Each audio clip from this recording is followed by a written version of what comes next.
দর্শক, গগনের আলোর চোখে আপনাদেরকে দেখানোর চেষ্টা করছি ঢাকা মহানগর উত্তর বিএনপির যুগ্ম আহ্বায়ক মোহাম্মদ আক্তার হোসেনের নেতৃত্বে ঢাকা ১৮ আসনের বিভিন্ন ওয়ার্ডের বিএনপি এবং অঙ্গ সংগঠনের নেতাকর্মী এতে অংশগ্রহণ করেন।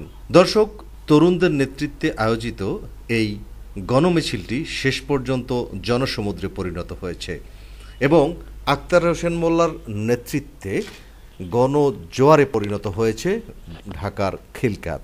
দর্শক, পুরো প্রতিবেদনটির সাথে রয়েছে ঢাকার স্টাফ রিপোর্টার হাফিজুর রহমান।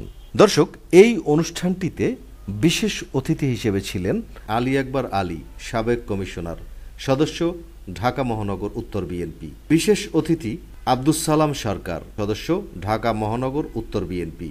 বিশেষ অতিথি মোতালেব হোসেন রতন, সদস্য ঢাকা মহানগর উত্তর বিএনপি। বিশেষ অতিথি মোহাম্মদ রফিকুল ইসলাম খান, সদস্য ঢাকা মহানগর উত্তর বিএনপি। সঞ্চালনায় মোহাম্মদ সোহরাব খান স্বপন, সিনিয়র যুগ্ম আহ্বায়ক, খিলকাত থানা বিএনপি। আয়োজনটিতে একেবারেই জনসমুদ্রে পরিণত হয়েছে ঢাকার খিলকাত। দর্শক, আমরা আপনাদের গগনের আলোর চোখে দেখানোর চেষ্টা করছি সেই গণমিছিল যেটি রয়েছে, সেই গণমিছিলের যে জোয়ারটি বয়ে গিয়েছে সেই জোয়ারের কিছু চিত্র আপনাদেরকে দেখানোর চেষ্টা করছি। দর্শক, আর দেরি নয়, চলুন সেই গণজোয়ার থেকে ঘুরে আসি।